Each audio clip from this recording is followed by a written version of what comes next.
tax collectors and sinners were coming near to listen to him, and the Pharisees and the scribes were grumbling and saying, "This fellow welcomes sinners and eats with them."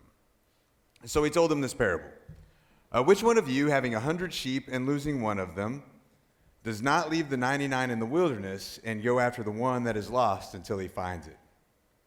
When he's found it, he lays it on his shoulder and he rejoices. And when he comes home, he calls together his friends and his neighbors. He says to them, "Rejoice with me, for I have found the sheep that was lost." Just so I tell you, there will be more joy in heaven over one sinner who repents than over 99 righteous persons who need no repentance. Or what woman having 10 silver coins, if she loses one of them, does not light a lamp, sweep the house, and search carefully until she finds it? When she's found it, she calls together her friends and her neighbors, saying, "Rejoice with me, for I have found the coin that I had lost." Just so I tell you, there is joy in the presence of the angels of God over one sinner who repents. May the Lord add a blessing to the reading, hearing, and understanding of the word. Amen.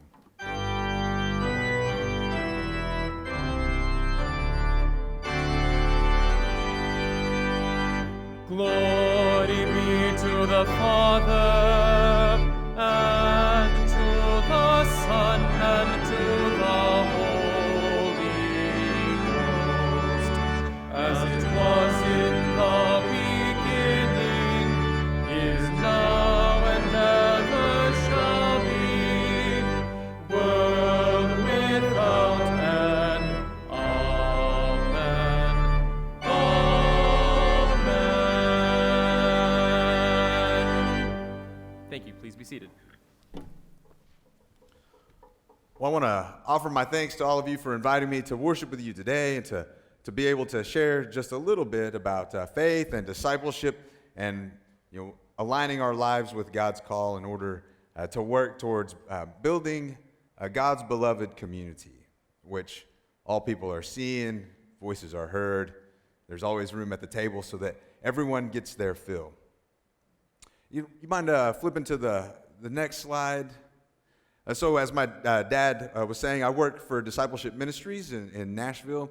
And so a couple of resources that we've put out that might be interesting to you is developing an intentional discipleship system. So that's where we might think about where we're at on our faith journey and where God's calling us to be. And so how do we grow into that? What are some steps that we can take? What are some things that we can learn or develop in our faith life that can help us to be a little bit more like Jesus? And then ones that engaging your community. What's it mean to go into our neighborhoods or into our community and build relationships and engage in ways that transform lives? And so if you go to our Discipleship Ministries website, you can download those resources for free. And there's a ton of other resources that are helpful for us as we think about what it means to be a follower of Jesus. And if we'll just flip to the next, and just a little bit about, when we think about community and what it means to gather. So for me, one of those is my family. Those are my two sons, Brady and Barrett, and then my wife, Angela, and me. And then another place where I just started 4 weeks ago now, halfway through, is taking an improv class. And so when someone isn't in class, we notice and we reach out and say, "Hey, we missed you, and hopefully you'll be back next week." And then the other place where I find, one of the places that I find communities is at the gym. When people aren't in class, but they're in class every day, reach out, how people connect with one another and really work to build community. And so you might think about those places for you, alongside church, right? But those groups, those friends, those people that we hang out with, where if someone's missing, we notice. We'll go ahead and flip to the next. And before we do, let's say a quick little prayer. How about that? Gracious and loving God, of all the words that are spoken this day, may it be your living word that enters our hearts. Grant us the grace to receive it, and the charity to let all other words slip away. Amen. So these parables that we read today, I think they're probably pretty familiar to us.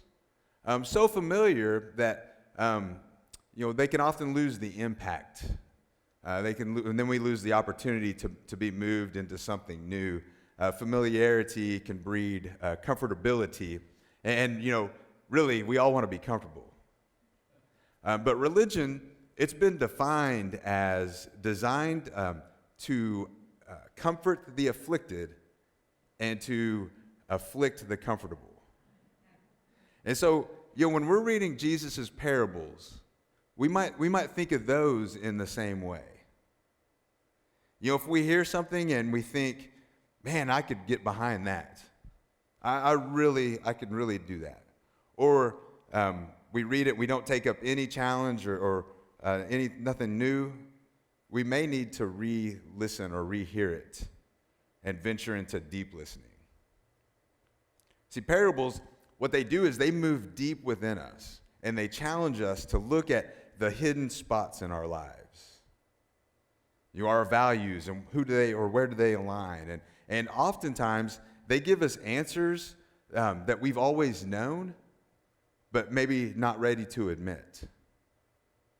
And so when we read parables, they should be met with resistance. And then once we get to that space where there's resistance, then we can begin to do like that inner work of like, why am I resisting this? What is it that I might need to think through so that I could take up this challenge that Jesus is offering in this story? As I was doing some reflecting on these parables, the scenes found within, I picture these tax collectors and these sinners, and they're coming to listen to Jesus, wondering what may have been stirring in their souls that would bring them to listen. What was taking place in their hearts and their minds that would like bubble up in their spirits and draw them to Jesus. Because when Luke, when he refers to sinners, he's writing about those who were wealthy but didn't take care of the poor. And when Luke, he talks about tax collectors, he's talking about these people who were working for the empire, and they were considered traitors by their own people. And see, what both the sinner and what the tax collectors had done is that they removed themselves from the common good, and in doing so, they removed themselves from the community. And I'm pretty sure the community was okay with the fact that the sinner and the tax collector were absent. I mean, we can almost hear that in the grumblings of the Pharisees and the scribes. To remove oneself and to be removed from the community, to work for the empire, but to not really have a place in the empire, and to care only about oneself and one's own wants with a disregard for the poor. On the deepest level, I imagine that it must have been a lonely place to be. It brought to my mind this poem by Maya Angelou called Alone, actually. Alone, lying, thinking, last night, how to find my soul a home, where water is not thirsty and bread loaf is not stone. I came up with one thing, and I don't believe I'm wrong, that nobody but nobody can make it out here alone. Alone, all alone, nobody but nobody can make it out here alone. There are some millionaires with money they can't use. Their wives run around like banshees. Their children sing the blues. They've got expensive doctors to cure their hearts of stone, but nobody, no nobody can make it out here alone. Alone, all alone, nobody but nobody can make it out here alone. Now, if you listen closely, I'll tell you what I know. Storm clouds are gathering, the wind is going to blow. The race of man is suffering, and I can hear them moan, because nobody but nobody can make it out here alone. Alone, all alone, nobody but nobody can make it out here alone. There's challenges and there's obstacles that they can seem overwhelming, and these burdens that at times are too much to bear. It feels even more so when you're all alone. And even when there's things to celebrate, there's much more celebration when you're surrounded by a loving, caring community of friends and family. And a season that we're in, a physical distancing, physical isolation, it's even more lonely. And there are lots of times where we want to celebrate something. We might think, man, this would have been great with the people, if I could share this with the people I care most about. And we know it's better for the community to protect the community, and all of this, it compounds those feelings of isolation. And it can also lead us to be a little bit more grateful from when we were able to gather in the past, right? But it also highlights the need for community, the need for one another, because nobody can make it out here alone. And this is what Jesus was offering the sinners and the tax collectors, I think, that those who were isolated and lonely by choice for their occupation and they're placing the individual over the community and shutting out the poor, and the community maintaining that isolation by keeping them away, he offered them the opportunity to join into a community, to listen and experience a heart and mind change that leads to wholeness. So we'll put up that slide back with the sheep. So I wanted to count how many sheep were here, but then I thought it's going to take a long time. But let's pretend there's 100. It would be very difficult to see that one sheep was missing out of that flock. So it's very challenging. And so like the 100 sheep, the people that Jesus was talking to, was telling this story to, no one would have owned 100 sheep. It's an image of like substance, of great wealth. And nobody in Jesus' audience would have been that wealthy. What would have really surprised the listeners, and maybe even us as we look at this picture, is that the shepherd noticed that there was a sheep missing. So as we read that and we hear that story, when we think about our community, or we think about our congregation, or we think about our groups that we gather in or have friendships with, maybe this is a reminder that if the shepherd can notice that 1% of his flock is missing, maybe we're missing something. Maybe we're missing someone, but we haven't noticed because we haven't seen them. Before we can even begin to search, we have to see who's not here. We have to really begin to see people. So I want to show you this video. It was made in Poland, and it's about seeing other people. What happens? It was a little experiment where they stared into each other's eyes for about 5 minutes to see what would take place, and they took immigrants and people, the Polish people, as they were coming in. They set them in this room together to do that.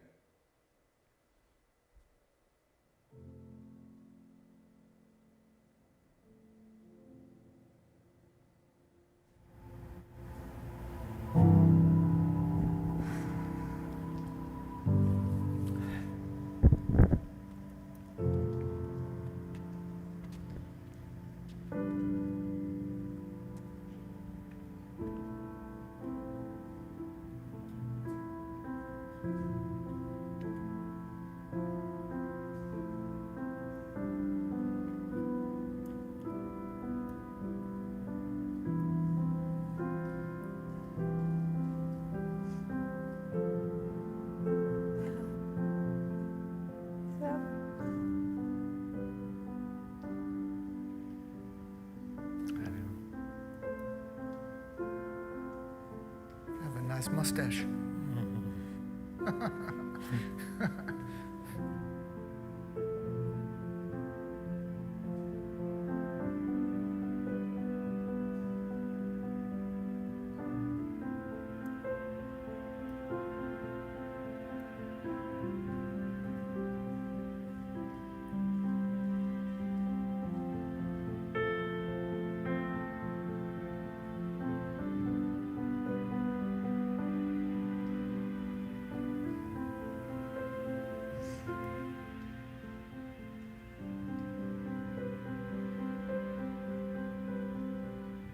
One, two, three, four, five, six, five.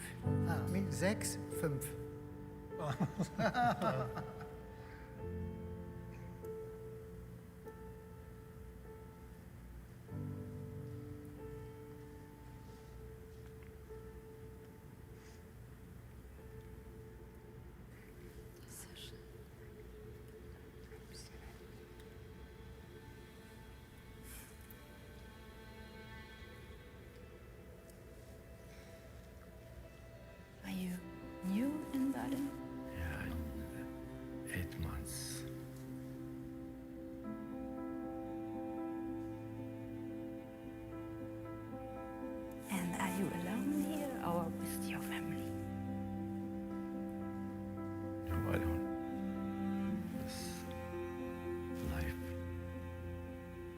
Sometime nice, sometime not good.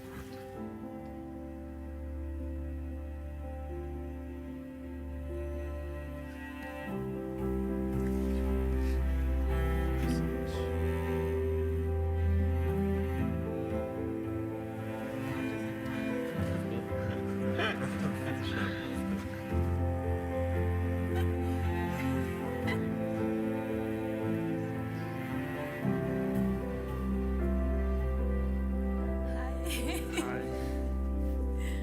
Beatrice. Hafiz. Oh my god, I'm keeping my eyes on you. Oh. Hello.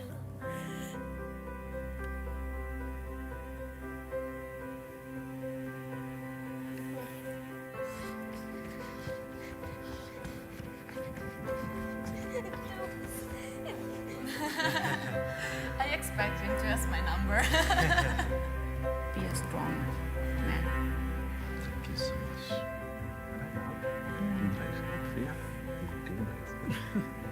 We will go to the zoo. Maybe next few days. Text you if you would like to. I would love it. Of course. You can do it. When I was looking into her eyes, I was trying to see what I could tell from the life that she lived, and I think I could tell that there was a lot of experience lived there. It doesn't matter, look at the eyes or something, just give yourself a chance to talk and to look at the other person.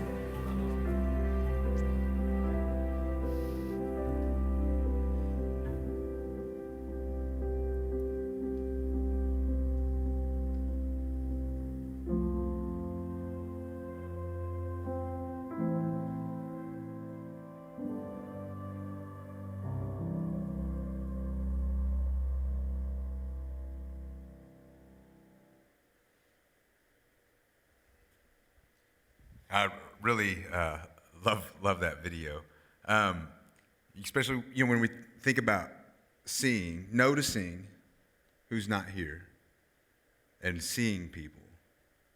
What that means for us and for others. To be seen, I mean, there's something life-giving and joyful to know that you're noticed, that people care, that people see you. You know, just like these parables, that we have a lot of, we can bring these assumptions and this background to the reading the parable, and so we know what the story's going to say, and we know what we should get out of it. Sometimes we bring our assumptions to people, too. But when we stare or see and begin to hear the story, those assumptions can get broken down. Those things that divide us get broken down. And we find ways to connect. To really see. So we'll move on to the next one. So the lost coin, this is a pretty similar formula to the first parable. There's a loss, search, and then this find. Now 10 pennies or 10 coins, 10 drachmas here, silver drachmas, the woman, what that tells us is that she's pretty well off. She has her own home, she has friends. And so she goes out and finds this coin and celebrates. But if we look at these stacks here, 1 out of 10, that's a little easier to find to notice than one sheep out of 100.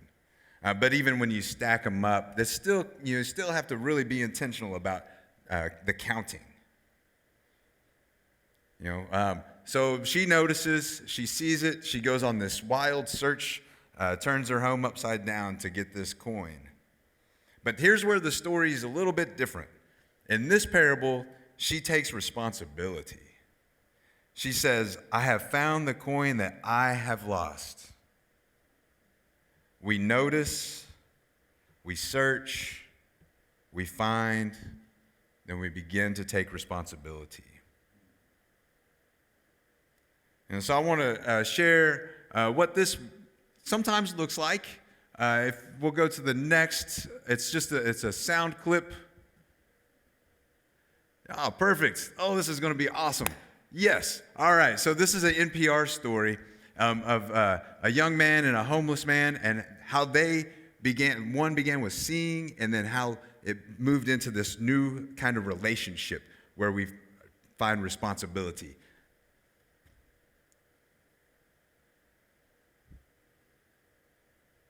Oh, is there sound?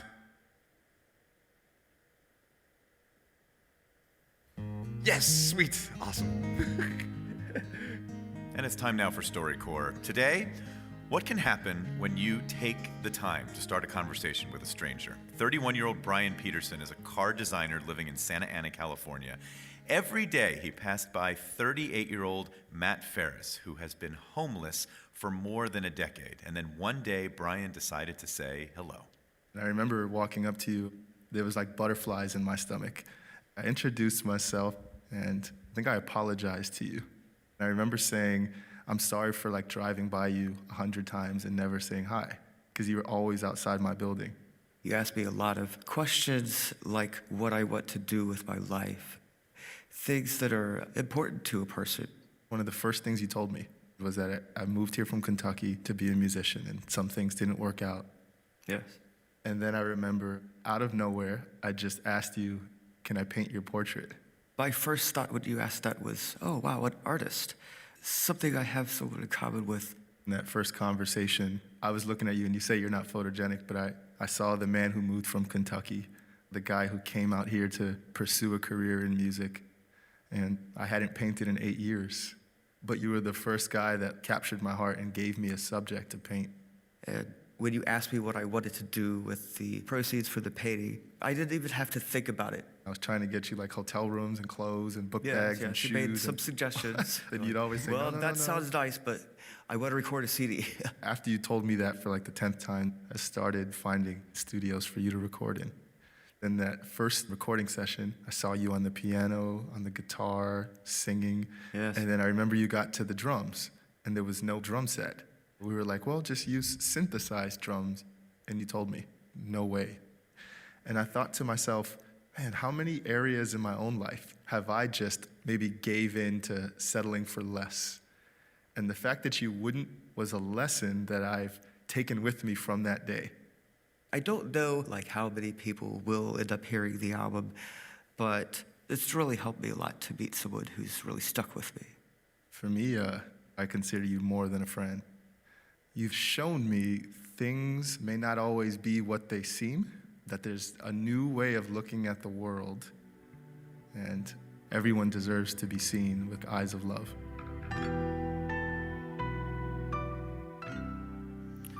Bryan Peterson and Matt Ferris for StoryCorps in Santa Ana, California. And Ferris was wondering if anyone was going to hear his album. Well, you are hearing his album. This song is from the album that Ferris just finished. And if you want to see Bryan's painting of Matt Ferris, you can visit npr.org. Their story is going to be archived at the Library of Congress.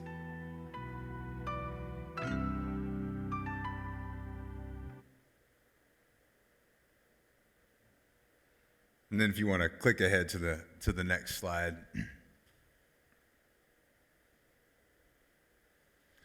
I love this quote: everyone deserves to be seen with the eyes of love. And that's what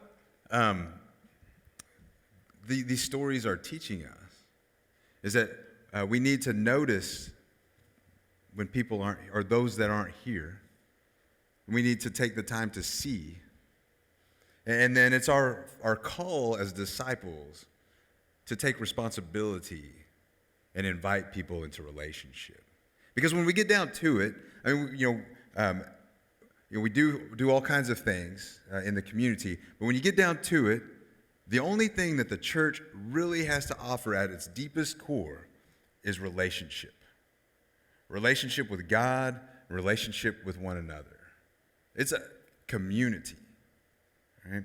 And so, when we take the time to see or take the time to listen and learn to those around us, it's about building relationship. When we talk about doing mission, at the root of it, really, it's about building a relationship in which people feel seen and heard and feel like they're loved because they are. So we begin to engage our community, our neighbors, because like this collection of coins, or the flock of sheep, or the picture I had of my family and I, or my improv class, or the CrossFit gym, or the groups that you gather in, we know that they're not whole when people are missing. And we're not whole when people go unseen in our community. So this parable, it challenges us to put away some of these things that like the sinners and the tax collectors were carrying with them, the individualistic concerns over and against the greater good, and work towards wholeness. Or the grumblings when people who have been isolated and shut themselves out of community, when they come and desire community, we're to seek that as well, because we know that it makes us whole. Diverse community, seeing, searching, finding, and rejoicing in the fullness of life. And that's what this is about. It's about working our way to wholeness. So we might think about, what are some things that we could begin to do? Like if these parables are meant to challenge, what are some new rhythms to our life that we could add that might help us to see and to listen and to build a community of faith and relationships with others? One of the things that we could begin doing, whether it's a small group or a Sunday school class or just a gathering of our friends, is we could take prayer walks around our neighborhoods or within our community, places that we may not travel to very often.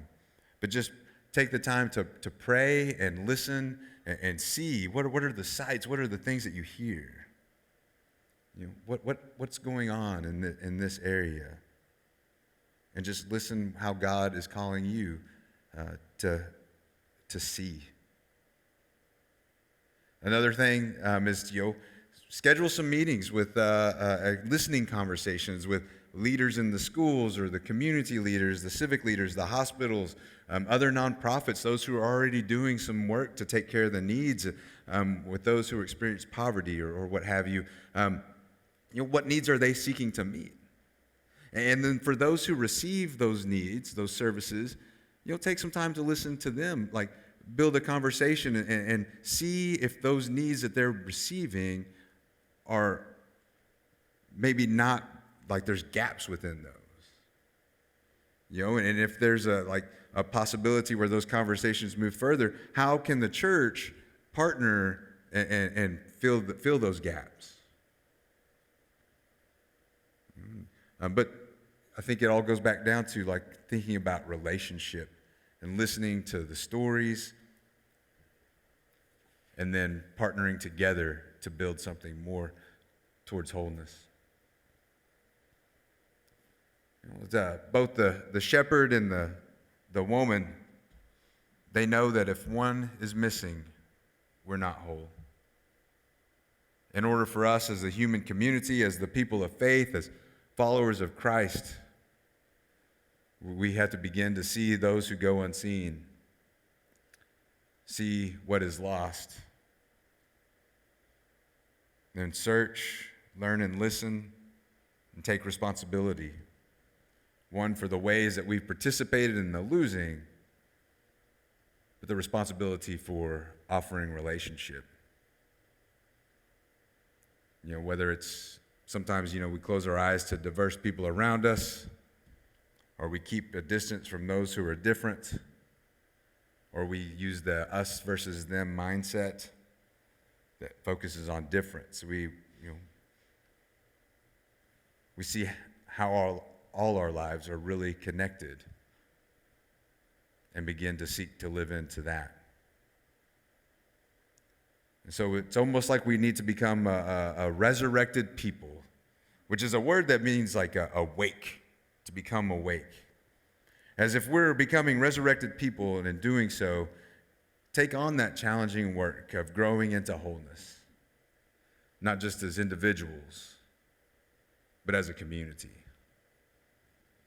Diverse community where all are gathered, where contributions and peoples are celebrated, and all receive the fullness of joy in life. And what effort are we willing to undertake in order to make the community whole? In the name of the Father, the Son, and the Holy Spirit, amen.